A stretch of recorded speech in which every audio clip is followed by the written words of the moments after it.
Goeiedag geliefde, welkom by hierdie tweede dag van Feesweek. En waar ons gister begin het in die ou Testament in Levitikus, spring ons vandag na Openbaring toe.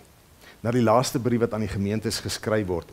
En ek lees vir ons Openbaring 3 vers 19 tot 20. Dis Christus Jesus wat hier praat, en dan sê hy, ek bestraf en ek tug elkeen wat ek lief het. Laat dit dan vir julle erns wees en bekeer julle. Kyk, ek staan by die deur en ek klop.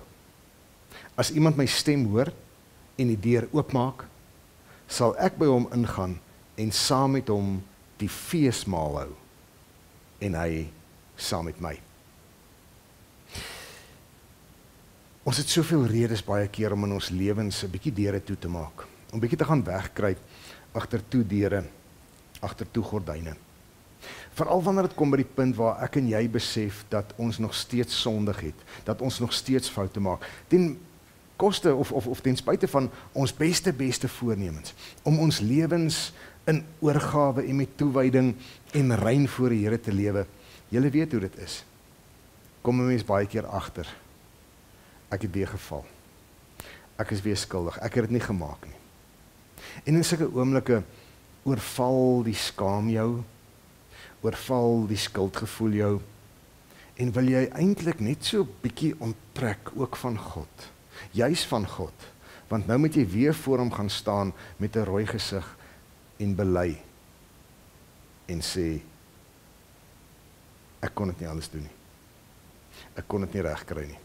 Partykeer is dit per ongeluk, ander kere is dit aspres, wat ons sommer net kies om ons nie aan hom te steur nie, en ons doen ons eie ding, en na die tyd besef ons, dit was baie sleg.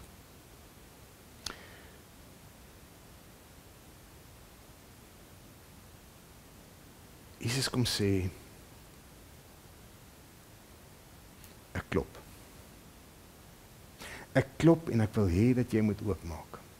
Ons het nou eendag gepraat oor die skildery van Helmut Holt, wat wys hoe daar aan hierdie deur nie 'n handvatsel aan die buitekant is, daar waar Jesus staan en klop nie, maar daar is net 'n handvatsel aan die binnekant.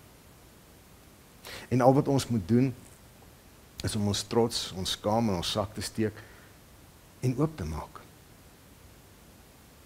Want hier is die wonderlike waarheid. Wanneer ons oopmaak, maak nie saak hoe rooi ons in ons gesigte daar sit nie. Hoe skaam ons is, of hoe sleg ons voel, of hoe skuldig ons voel nie. Jesus sê, hy sal inkom wanneer ons oopmaak, en saam met ons 'n feesmaal hou. Hoor mooi, hy wil nie inkom om met ons te raas nie. Hy wil nie inkom om vir ons te vra, maar hoekom het jy dit gedoen? Hoekom het jy so opgetree nie? Hy wil nie inkom om te kom verwyd nie. Hy wil nie inkom om voor stok te hou nie. Hy wil inkom vir 'n feesmaal. Nou dink so 'n bietjie vandag aan die mooiste feestafel wat jy in jou kop vir jou kan uitdink. 'n Feestafel vir 2. Dink aan die mooiste borde wat jy daar kan neersit. Dink aan die lekkerste drinkgoed wat jy daar kan hê, wat gegooi word in die mooiste kristalglase. Dink aan die geselskap wat jy daar wil hê, die atmosfeer wat jy wil hê daar moet wees, die kos wat op die tafel moet wees. Dink so 'n bietjie daaraan. En as jy nou 'n idee kry van hoe so 'n fees is, dan wil ek vir jou sê, dis nie 'n skaduwee vir die fees wat Christus wil bring, wanneer jy vir hom oopmaak nie. Ons raak so verstrengel in ons skaamheid, in ons tekortkominge, in ons skuldgevoelens, dat ons vergeet dat hierdie Christus juis in daardie oomblikke wil inkom om daai skaam en al daai dinge van ons af weg te vat deur saam met ons 'n fees te vier.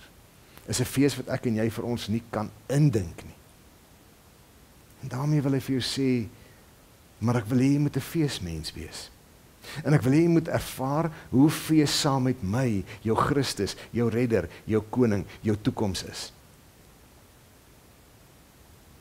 En dis kom ons moet oopmaak. Feesmense is feesmense wat soveel as hulle kan, so vinnig as moontlik oopmaak.